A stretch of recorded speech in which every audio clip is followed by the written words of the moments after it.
Hello friends, எல்லோருக்கும் வணக்கம். Welcome to young investor channel. Markets பார்த்துருப்பீங்க. ஸோ மார்க்கெட்டு கால் தலை ஓப்பன் ஆகும்போது ஒரு பாசிட்டிவ் ட்ரெண்டில் தான் இருந்துச்சு. பெருசாக பாசிட்டிவில் இல்லாட்டாலுமே ஒரு ஃப்ளாட் பாசிட்டிவ் ட்ரெண்டில் இருந்துச்சு அப்படின்னு சொல்லலாம். ஆனால் ஆஃப்டர்நூனுக்கு அப்புறம் பார்த்தீங்கன்னா ட்ரெண்டே மாறிடுச்சு. ஸோ நான் இப்போ ரெக்கார்ட் பண்ணுற டைம் வந்து கிட்டத்தட்ட 2:45 ஆகிடுச்சு. மார்க்கெட் நெகட்டிவ் ட்ரெண்டில் தான் இருக்குது. சென்செக்ஸ் 74,060 பாயிண்ட்ஸ் நெகட்டிவில் ட்ரேட் ஆகுது. 272 பாயிண்ட்ஸ் நெகட்டிவில் இருக்குது. நிஃப்டி 50 116 பாயிண்ட்ஸ் நெகட்டிவில் இருக்குது. 22,435 பாயிண்ட்ஸ் நெகட்டிவில் இருக்குது. பேங்க் நிஃப்டி 48,164 பாயிண்ட்ஸில் இருக்குது. 332 பாயிண்ட்ஸ் நெகட்டிவில் ட்ரேட் ஆகுது bank Nifty.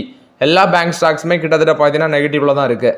Axis bank, ICICI bank, HDFC bank, State bank of India, Kotak Mahindra bank, AU small finance bank, federal bank இது எல்லாமே ஒரு 1% நெகட்டிவ் ட்ரெண்டில் ட்ரேட் ஆகுது. அது போக bank of Baroda, IDFC first bank, Punjab national bank, bank of Baroda, IDFC first பேங்க்லாம் 1.5% நெகட்டிவில் இருக்குது. IDFC first bank again 57 break பண்ணி கீழே வந்திருக்குது. பஞ்சாப் நேஷனல் பேங்க் பார்த்தீங்கன்னா 2.5% negative. Canara bank 2.5% negative. IndusInd bank இன்னைக்கு வந்து பார்க்கும்போது 900 கிட்ட இருக்குது. ஆக்சுவலி 881 வரைக்கும் பேருக்கு இண்டஸ்இண்ட் பேங்க். ஸோ ஒரு ஒண்டர்ஃபுல் ஆப்பர்ச்சுனிட்டி இண்டஸ்இண்ட் பேங்க்ல இன்னைக்கு வந்திருக்குது. ஸோ கிட்டத்தட்ட 5% வாஷ் அவுட் ஆயிருந்துச்சு IndusInd bank.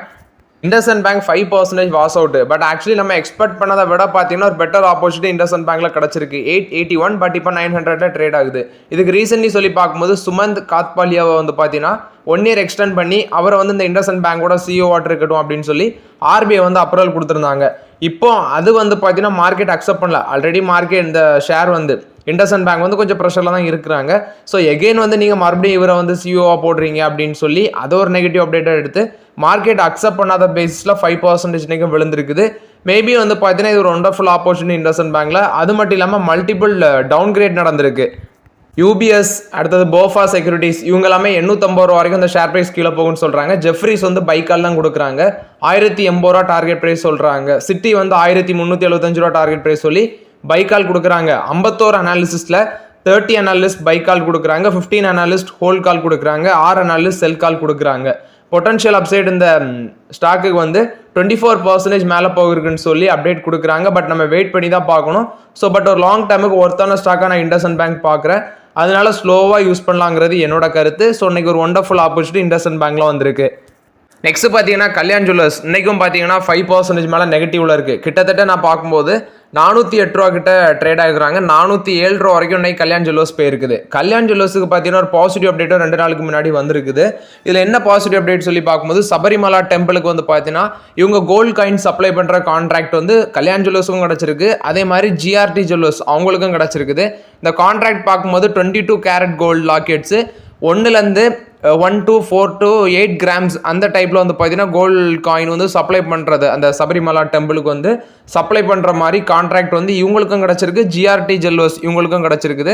So high quality hallmark அந்த ரேஞ்சில் சப்ளை பண்ணணும்னு சொல்கிறாங்க. பட் கல்யாண் ஜுவல்லர்ஸ் இன்னைக்கு 408 ரூபா வரைக்கும் வந்திருக்கு. என்ன கேட்டால் ஸ்டில் இது வேல்யூஷன் ஜாஸ்தியாக இருக்குது. 60 times ஏர்னிங்ஸில் இருக்கிறாங்க. இப்போதைக்கு கல்யாண் ஜுவல்லர்ஸில் வெயிட் பண்ணுங்கள். ஆப்பர்ச்சுனிட்டிஸ் வரும்போது பார்க்கலாம். நிறைய பேர் என்னடா இவ்வளோ ரேஞ்ச் வந்த பிறகு இன்னும் வேல்யூஷன் அதிகமாக தான் இருக்கான்னு கேட்குறீங்க. எஸ், 60 times மேலே ஏர்னிங்ஸில் இருக்குது பி ரேஷியோ. தயவு செய்து வெயிட் பண்ணுங்கள். நெக்ஸ்ட் பார்த்தீங்கன்னா ரிலையன்ஸ் இண்டஸ்ட்ரீஸ் 1238 ரூபா இருக்குது. ஒரு ஃப்ளாட் நெகட்டிவ் ட்ரெண்டில் இருக்குது. இவங்களுக்கு பார்த்தீங்கன்னா இந்த ப்ரோக்கரேஜஸ் ஃபர்ம் வந்து அது அப்சைட் போகும், அவ்வளோ போகும், இவ்வளோ போகும், அதை மட்டும் கரெக்டாக சொல்கிறாங்க. பட் ஸ்டாக் ப்ரைஸ் வந்து பெருசாக மூமெண்ட்ஸ் இருந்த மாதிரியே தெரியல. அவங்க வந்து 1250 கடைசியில் ஒரு டவுன் போவாங்க, மறுபடியும் 1250 அந்த 1300 அந்த ரேஞ்சுக்குள்ள தான் ரிலையன்ஸ் இண்டஸ்ட்ரீஸ் கொஞ்ச நாளாக வட்டம் அடிக்குது. இப்போ ரிலையன்ஸ் இண்டஸ்ட்ரீஸ் வந்து 29% மேலே போகும் அப்படின்னு சொல்லி மார்கன் ஸ்டான்லி அப்டேட் கொடுக்குறாங்க. ஸோ இன்னைக்கு 1238 ரூபா ட்ரேட் ஆகுது. 1606 ரூபா டார்கெட் ப்ரைஸ் சொல்கிறாங்க ரிலையன்ஸ் இண்டஸ்ட்ரீஸுக்கு. ஒரு ஓவர் வெயிட் ரேட்டிங் கொடுக்குறாங்க. பட் வெயிட் பண்ணி பார்க்கலாம். ரிலையன்ஸ் இண்டஸ்ட்ரீஸ் இவங்க சொல்கிற மாதிரி 29% மேலே போகுதா இல்லையான்னு சொல்லி. நெக்ஸ்ட் பார்த்தீங்கன்னா ஹிந்துஸ்தான் யூனிலிவர் இன்னைக்கு 2.5% பாசிட்டிவ்ல இருக்குது. 2253 ரூபா ட்ரேட் ஆகுது. 2267 ரூபா வரைக்கும் போச்சு. இப்போ 2253 ரூபாவில் இருக்குது. இதோட மார்க்கெட் கேபிடேஷன் 5.29 lakh crore. அதே ஐடிசி 404 ரூபாவில் இருக்குது. இதோட மார்க்கெட் கேபிடேஷன் 5.05 lakh crore இருக்குது. ஸோ இவங்க ரெண்டுத்துமே டிஃப்ரென்ஸ் பெருசாக இல்லை. மேபி ஐடிசி ஒரு ஷார்ட் டைமில் இவங்கள பீட் பண்ணி மேலே வர சான்சஸ் இருக்குது. பட் அது மார்க்கெட்டோட சிச்சுவேஷனை பொறுத்து இருக்குது. குயிக் காமர்ஸ் செக்மெண்ட் மட்டும் இவங்களுக்கு 10 to 15% ஆஃப் த ஹெச்யூஎல் ரெவன்யூக்கு வந்து கான்ட்ரிபியூட் பண்ணுது அப்படின்னு சொல்கிறாங்க. அதாவது ஹெச்யூஎல்ல குயிக் காமர்ஸ் செக்மெண்ட் மட்டும் இவங்களுக்கு 10 to 15% ரெவன்யூ கான்ட்ரிபியூட் பண்ணுதுன்னு சொல்லி ஹெச்யூஎலோட சிஇஓ வந்து அப்டேட் கொடுக்குறாங்க. அது மட்டும் இல்லாமல் பார்த்தீங்கன்னா ஹெச்யூஎல்லுக்கு வந்து இப்போ நியூ சிஇஓ ஆட்டு ஃபெர்னாண்டோ ஃபெர்னாண்டஸ் இவர் வந்திருக்காரு. இவர் என்ன சொல்கிறாருன்னா யுஎஸ் அண்ட் இந்தியா இது வந்து எங்களுக்கு ஒரு மேஜர் மார்க்கெட்டாக இருக்குது அப்படின்னு சொல்லி அப்டேட் கொடுக்குறாரு. அதாவது யுஎஸும் இந்தியாவும் எங்களுக்கு மெயின் மார்க்கெட்டாக இருக்குது. ஸோ இந்தியா வந்து ரொம்பவே இம்பார்ட்டன்ட் மார்க்கெட்டாக இருக்குன்னு சொல்லி அப்டேட் கொடுக்குறாங்க. இதுக்கு வந்து ஹெச்யூஎலோட இன்வெஸ்டர்ஸே அக்ரி பண்ணுவாங்க அப்படின்னு சொல்லி அப்டேட் கொடுக்குறாங்க. ஏன்னா இவர் புதுசாட்டு சிஇஓ ஆட்டு வந்திருக்காரு. இவர் வந்து ஹெச்யூஎல் அடுத்த கட்டத்துக்கு கொண்டு போகிறதுக்கு ரொம்பவே வேலை செய்யணும். ஸோ ஓவரால் இது வந்து ஹெச்யூஎலை பொறுத்த வரைக்கும் அப்டேட். பட் ஹெச்யூஎலோட வேல்யூஷன் ஜாஸ்தி, ஐடிசிலே தான் நான் ஃபோக்கஸ் பண்ணுவேன். இந்த ஃபார்மா செக்டரில் கொஞ்சம் அப்டேட்ஸ் வந்துருக்குது. ஸோ ஃபஸ்ட்டு சன் ஃபார்மா இவங்க வந்து நாஸ்டாக் லிஸ்டட் கம்பெனியாக இருக்கிற செக் பாயிண்ட் தெரப்பட்டிக்ஸ் இதை வந்து 3000 கோடிக்கு இவங்க வந்து பார்த்தீங்கன்னா சாலிட் டியூமர் கேன்சர்ஸ் இதெல்லாமே ப்ரொடக்ஷன் பண்ணுற கம்பெனி. இதை வந்து ஒரு $355 மில்லியன் விச் மீன்ஸ் இந்தியன் மதிப்பில் பார்க்கும்போது 3000 கோடி அதை வந்து அக்யூசியேஷன் பண்ணுறாங்க அப்படின்னு சொல்லி அப்டேட் கொடுக்குறாங்க. இது வந்து சன் ஃபார்மாவுக்கு ஒரு பாசிட்டிவ் அப்டேட்டாக இருக்குது. அது மட்டும் இல்லாமல் அஸ்ட்ராசெனகா ஃபார்மா இந்தியா இவங்களுக்கு வந்து பார்த்தீங்கன்னா பர்மிஷன் கிடச்சிருக்கு சென்ட்ரல் ட்ரக் ஸ்டாண்டர்ட் கண்ட்ரோல் ஆர்கனைசேஷன்லேருந்து. எதுக்குன்னு பார்க்கும்போது இந்த டியூரவலாம் சொல்யூஷன் அதை வந்து இந்தியாவில் இம்போர்ட் பண்ணி இது வந்து லங் கேன்சருக்கு யூஸ் பண்ணுற ட்ரக்கு அதை வந்து இந்தியாவில் இம்போர்ட் பண்ணி செல் பண்ணுறதுக்கும் டிஸ்ட்ரிபியூட் பண்ணுறதுக்கும் நம்ம நாட்டோட central drug standard control organisation permission கொடுத்துருக்காங்க. இது வந்து அஸ்ட்ராசெனகா ஃபார்மா இந்தியாவுக்கு ஒரு பாசிட்டிவ் அப்டேட்டாக இருக்குது. நெக்ஸ்ட் கிளென்மார்க் ஃபார்மா கொடுத்த அப்டேட்டு கிளென்மார்க் தெரப்பட்டிக்ஸ் யூஎஸ்ஏ இவங்க வந்து பார்த்தீங்கன்னா கிளென்மார்க் தெரப்பட்டிக்ஸ் மூலமாட்டி யூஎஸ்ஏல பாலிஎத்திலின் கிளைகால் இதை வந்து லான்ச் பண்ணியிருக்காங்க. இது வந்து பவுடர் ஃபார் சொல்யூஷன்ஸ் 17 கிராமும். அடுத்தது இது எதுக்கு யூஸ் பண்ணுறதுன்னு பார்த்தீங்கன்னா ஒகேஷ்னல் கான்ஸ்டிபேஷன் இதுக்கு வந்து யூஸ் பண்ணது அப்படின்னு சொல்லி அப்டேட் கொடுக்குறாங்க. யூஎஸ்ஏல லான்ச் பண்ணியிருக்காங்க. Polyethylene glycol 3350 powder for solution 17 gram அந்த ரேஞ்சில் கொண்டு வராங்க. கான்ஸ்டிபேஷன் ட்ரீட்மெண்ட்டுக்கு யூஸ் பண்ணுறதுன்னு சொல்கிறாங்க. இது ஓவரால் கிளென்மார்க் ஃபார்மா கொடுத்த அப்டேட்டு. நெக்ஸ்ட் பார்த்தீங்கன்னா ஓஎன்ஜிசி ஷேர் ஒன்றை ஃபோக்கஸில் இருந்துச்சு. 3% நெகட்டிவ்ல தான் ட்ரேட் ஆகிட்டு இருக்குன்னா மார்க்கெட்டில் பார்க்கும்போது. இவங்களோட சப்சிடரி தான் ஓபால் ஓஎன்ஜிசி பெட்ரோ அடிஷன் லிமிடெட். இவங்க என்ன சொல்கிறாங்கன்னா நாங்கள் வந்து டொமஸ்டிக்கில் மட்டும் இனி ஃபோக்கஸ் பண்ண போகிறோம். தாகச் ஸ்பெஷல் எக்கனாமிக் ஜோனு அதை வந்து பார்த்தீங்கன்னா நாங்கள் எக்ஸிட் பண்ணுறோம் அப்படின்னு சொல்லி அப்டேட் கொடுக்குறாங்க. ஸோ டொமஸ்டிக்கில் வந்து அவங்களோட பெட்ரோகெமிக்கல் மார்க்கெட்டை எக்ஸ்பேண்ட் பண்ணுறதுல மட்டும் நாங்கள் ஃபோக்கஸ் பண்ணுறோம் அப்படின்னு சொல்லி ஓஎன்ஜிசி தரப்பில் அப்டேட் கொடுக்குறாங்க. ஸோ ஓவர்லாட் வந்து லோக்கல் மார்க்கெட்டை குறி வைக்கிறாங்க.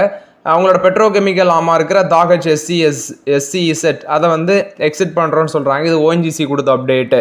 பார்த்தீங்கன்னா ஐசிசி செக்யூரிட்டிஸ் இந்த ஐசிசி செக்யூரிட்டிஸ் பார்த்தீங்கன்னா டீலிஸ்ட் பண்ண போகிறாங்க. அந்த டீலிஸ்டிங் ப்ராசஸ்க்கு எதிராட்டு ஷேர் ஹோல்டர்ஸ் வந்து சேலஞ்ச் பண்ணி என்சிஎல்ஐடி இவங்க போகிறாங்க. என்சிஎல்ஐடி மீன்ஸ் நேஷனல் கம்யூனி லா அப்பலட் ட்ரிபியூனல் இங்கே போய் அவங்க வந்து கேஸ் ஃபைல் பண்ணுறாங்க. அதாவது இவங்க ஸ்மால் ஷேர் ஹோல்டர்ஸை மதிக்காமலே பார்த்தீங்கன்னா ஷேரை வந்து டீலிஸ்ட் பண்ணுறாங்க அப்படின்னு சொல்லி சேலஞ்ச் பண்ணுறாங்க. But actually ICC securities delisting எகெயின்ஸ்டாட் வந்த கேசஸ் எல்லாமே பார்த்தீங்கன்னா அப்பல்லட் கோர்ட் வந்து இப்போ எல்லாமே ரிஜெக்ட் பண்ணிட்டாங்க. ஸோ இப்போதைக்கு அந்த டீலிஸ்டிங் ப்ராசஸுக்கு எந்த பிரச்சனையுமே இல்லை. 100 ஐசிசி செக்யூரிட்டி ஷேர் இருந்துச்சுன்னா உங்களுக்கு 67 ஐசிசி பேங்க் ஷேர் கிடைக்கும். அதான் அந்த ப்ராசஸ். இதில் மெயினாட்டு இருந்தது பார்த்தீங்கன்னா குவாண்டம் மியூச்சுவல் ஃபண்டு தான் அந்த கேஸை ஃபைல் பண்ணது. குவாண்டம் மியூச்சுவல் ஃபண்டும் அடுத்தது இண்டிவிஜுவல் இன்வெஸ்டர்ஸ் இவங்க எல்லாமே பண்ணது. பட் இப்போ அந்த ப்ராசஸை வந்து பார்த்தீங்கன்னா அதாவது அந்த ஷேர் ஹோல்டர்ஸ் சேலஞ்ச் எல்லாமே டிஸ்மிஸ் பண்ணிட்டாங்க. ஸோ இப்போதைக்கு டீலிஸ்டிங்கில் எந்த பிரச்சனையும் இல்லைன்னு சொல்லி அப்டேட் கொடுக்குறாங்க. நெக்ஸ்ட் ஜொமேட்டோவோட ஷேர் ஹோல்டர்ஸ் ஒரு அப்ரூவல் கொடுத்துட்டாங்க. ஸோ ஜொமேட்டோ வந்து நேமை சேஞ்ச் பண்ணுறாங்க. அதாவது அவங்களோட கார்பரேட் என்டிட்டியை வந்து எட்டர்னல் அப்படிங்கிற நேமில் வந்து மாற்றுறாங்க. பட் பிராண்டை தான் not the brand or the app அப்படின்னு சொல்லி மென்ஷன் பண்ணியிருக்காங்க. கார்பரேட் என்டிட்டிக்கு மட்டும் தான் நேமை மாற்றுறாங்க. அவங்களோட பிராண்டோ அல்லது வந்து ஆப்பு அதை வந்து மாற்றலை அப்படின்னு சொல்லி சொல்கிறாங்க. ஸோ ஓவராலாட் அந்த எட்டர்னல் அப்படிங்கிற நேம் மாற்றினதுக்கு ஷேர் ஹோல்டர்ஸ் அப்ரூவல் கொடுக்குறாங்க. நெக்ஸ்ட் ஜேஎஸ்டபிள்யூ குரூப் கொடுத்த அப்டேட்டு. இவங்க வந்து பார்த்தீங்கன்னா 10,000 எலக்ட்ரிக் பஸ்ஸஸும் அடுத்தது 5,000 ட்ரக்ஸும் ஆனுவலி நாங்கள் ப்ரொடியூஸ் பண்ண போகிறோம் எலக்ட்ரிக் வெஹிக்கிள். ஸோ அதுக்கு வேண்டி ஒரு 1487 கோடி இந்தியாவில் மகாராஷ்டிராவில் நியூ இவி யூனிட் போடுறதுக்கு ஃபண்ட் ரைஸ் பண்ணுறோம் அப்படின்னு சொல்லி அப்டேட் கொடுக்குறாங்க. 1487 கோடி. இது வந்து ஜேஎஸ்டபிள்யூ கிரீன் டெக் லிமிடெட் அது மூலம் மட்டும் தான் மேனுஃபேக்சர் பண்ணுறாங்க. மகாராஷ்டிராவில் அவுரங்காபாத் அந்த ஏரியாவில் 100 ஏக்கரில் இதை போடுறாங்க. இது வந்து ஜேஎஸ்டபிள்யூ குரூப் கொடுத்த அப்டேட்டு. ஹோண்டா காஸ் அப்டேட் கொடுக்குறாங்க. இவங்க இந்தியாவில் வந்து பார்த்தீங்கன்னா சிஓட்டு மாற்றுறாங்க. அதாவது தக்யூவா சுமாரான் தான் சிஓட்டு இருந்தவர். இப்போ வந்து பார்த்தீங்கன்னா தகாஷி நகாஜிமா அவங்க வந்து வராங்க. ஸோ ஓவர்லாட் இது வந்து ஹோண்டா கார்ஸை பொறுத்த வரைக்கும் அப்டேட்டு. நெக்ஸ்ட் பார்த்தீங்கன்னா ட்ரெண்ட் இன்னைக்கு 3% நெகட்டிவ்ல தான் ட்ரேட் ஆகுது. கிட்டத்தட்ட ஷேர் ப்ரைஸ் பார்க்கும்போது 5,000 பிரேக் பண்ணிடுச்சு. 4,812 ரூபாய் ட்ரேட் ஆகிட்டு இருக்குது. 3% நெகட்டிவ்ல இருக்குது ட்ரெண்ட். இதுக்கு ரீசன் அப்படின்னு சொல்லி பார்க்கும்போது எல்லாம் அந்த ப்ரோக்கரேஜஸ் கம்பெனி பண்ணுற வேலை தான். அவங்க ஏதோ பண்ணி விட்டாங்கன்னா அவங்க ஏதாவது அப்டேட் கொடுப்பாங்க. ரெடியூஸ் ரேட்டிங் கொடுத்துருக்காங்க. 5150 ரூபா டார்கெட் ப்ரைஸ் சொல்கிறாங்க. இதனால இன்றைக்கி ஸ்டாக் ப்ரைஸ் பொத்துன்னு விழுந்து நெகட்டிவ் ட்ரெண்டில் ட்ரேட் ஆகுது ட்ரெண்டு. பட் ட்ரெண்டு வந்து ரொம்பவே வேல்யூஷன் ஜாஸ்தியாக இருக்குது. இப்போதைக்கு நம்ம அதை டச் பண்ணி கூட பார்க்க முடியாது. டென்சோல் இன்ஜினியரிங்கோட ஷேர் ப்ரைஸ் இன்றைக்கி காலியாக தான் ட்ரேட் ஆகிட்டு இருந்துச்சு. ஒரு 4% நெகட்டிவ்ல ட்ரேட் ஆகிட்டு இருந்துச்சு. ரீசன் பார்க்கும்போது ப்ரொமோட்டர்ஸ் வந்து பார்த்தீங்கன்னா 2.3% ஆஃப் ஸ்டேக் வந்து ஆஃப்லோட் பண்ணுறாங்க. ஸ்டாக் ப்ரைஸும் 10 டேஸில் கிட்டத்தட்ட 40% வரைக்கும் டிக்ளைன் ஆயிருக்கு. நிறைய பேர் என்கிட்ட கேட்டிங்க. நான் இதனால தான் அந்த ஸ்டாக்கை பற்றி பெருசாக வந்து ஃபோக்கஸ் பண்ணல. அதாவது ஒரு சில கம்பெனிஸில் வந்து ப்ரொமோட்டர் ஹோல்டிங்கே நம்ம பார்க்கணும். அதுவும் பார்த்தீங்கன்னா இதில் வந்து ரீசெண்டாக டிக்ளைன் ஆகிட்டே வருது. அதனால இப்போதைக்கு நான் அது பார்க்க போகலை. ஐஆர்பி இன்ஃப்ராஸ்ட்ரக்சர் இவங்க வந்து அந்த டோல் கலெக்ஷன் செக்மெண்ட்டில் உள்ள கம்பெனி. கிட்டத்தட்ட டோல் கலெக்ஷன் 14.4% அதிகரிச்சிருக்குது. 528.7 கோடியாக இருக்குன்னு சொல்கிறாங்க. டோல் ரெவன்யூவும் 18% இன்க்ரீஸ் ஆயிருக்குன்னு சொல்கிறாங்க. இது ஐஆர்பி இன்ஃப்ராஸ்ட்ரக்சர் கொடுத்த அப்டேட்டு. எம்ஃபோசிஸும் செக்போர்ட் இவங்க 2 பேருமே பார்த்தீங்கன்னா செக்யூரிட்டி பார்ட்னர்ஷிப் சம்மந்தமாட்டு பார்ட்னர்ஷிப் போடுறாங்க. அந்த சைபர் செக்யூரிட்டி ப்ராடக்ட்ஸு, நெக்ஸ்ட் வந்துட்டு எஸ்ஏஎஸ் பேஸ்டு சைபர் செக்யூரிட்டி இதில் எல்லாமே பார்ட்னர்ஷிப்பில் வராங்க. ஓவர்லாட் இது வந்து பார்த்தீங்கன்னா சிபிஇஎம் பிளாட்ஃபார்மில் இருக்கிற செக்போர்டும் எம்ஃபோசிஸும் வந்து பார்ட்னர்ஷிப்பில் வராங்க. நெக்ஸ்ட் கோத்ரெஜ் கன்சியூமர் ப்ராடக்ட்ஸு இவங்க வந்து தமிழ்நாடு ஃபெசிலிட்டியில் வந்து மேனுஃபேக்சரிங்கை ஸ்டார்ட் பண்ணியிருக்காங்க. சென்னையில் வந்து செங்கல்பட்டில் வந்து பார்த்தீங்கன்னா ஃபேக்ட்ரி போட்டாங்க. ஸோ அங்கே வந்து ப்ரொடக்ஷனை ஸ்டார்ட் பண்ணிட்டாங்க. ஹோம் அண்ட் பர்சனல் கேர் ப்ராடக்ட்டோட ப்ரொடக்ஷன் ஸ்டார்ட் ஆகிட்டுன்னு சொல்கிறாங்க. இது வந்து கோத்ரெஜ் கன்சியூமர் கேர் கொடுத்த அப்டேட்டு.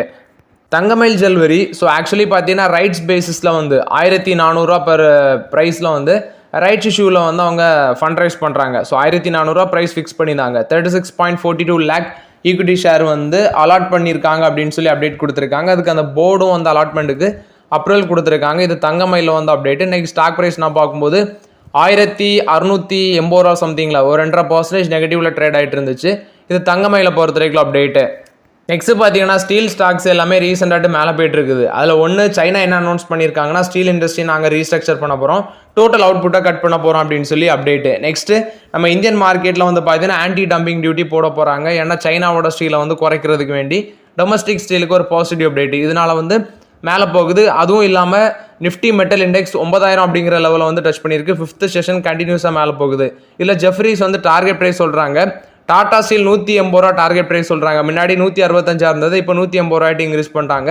ஹிண்டால்கோக்கு வந்து 800 ரூபா டார்கெட் ப்ரைஸ் சொல்கிறாங்க, பைக் கால் கொடுக்குறாங்க. நெக்ஸ்ட்டு அதே மாதிரி ஜேஎஸ்டபிள்யூ ஸ்டீலு இவங்களுக்கு வந்து பார்த்தீங்கன்னா ஹோல்ட் ரேட்டிங்கை மெயின்டைன் பண்ணுறாங்க. 920 ரூபா பெர் ஷேர் சொல்கிறாங்க, முன்னாடி 850 ரூபா சொன்னாங்க.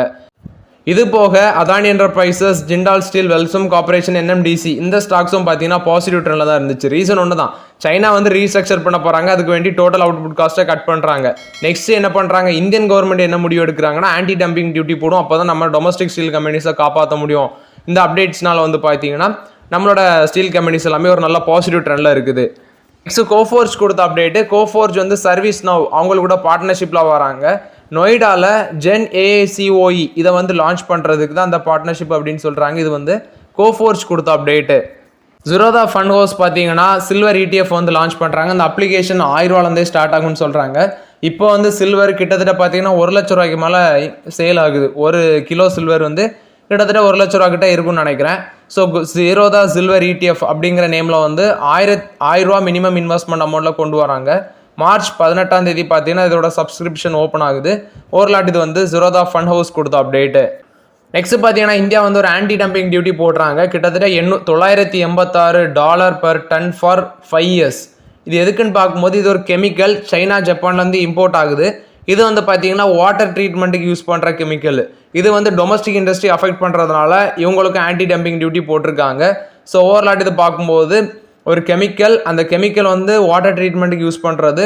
ஸோ அது வந்து பார்த்தீங்கன்னா இந்திய டொமஸ்டிக் இண்டஸ்ட்ரி அஃபெக்ட் பண்ணுறதுனால போட்டிருக்காங்க. Direct general of trade remedies இவங்க தான் போட்டிருக்காங்க. ஓவர்லாட் இது வந்து ட்ரைக்ளோரோ இஸ்கோனாரிக் ஆசிட் அது அப்படின்னு சொல்கிறாங்க. ட்ரைக்ளோரோ ஐசோ கைனரிக் ஆசிட் அப்படின்னு சொல்கிறாங்க அதோட நேமு.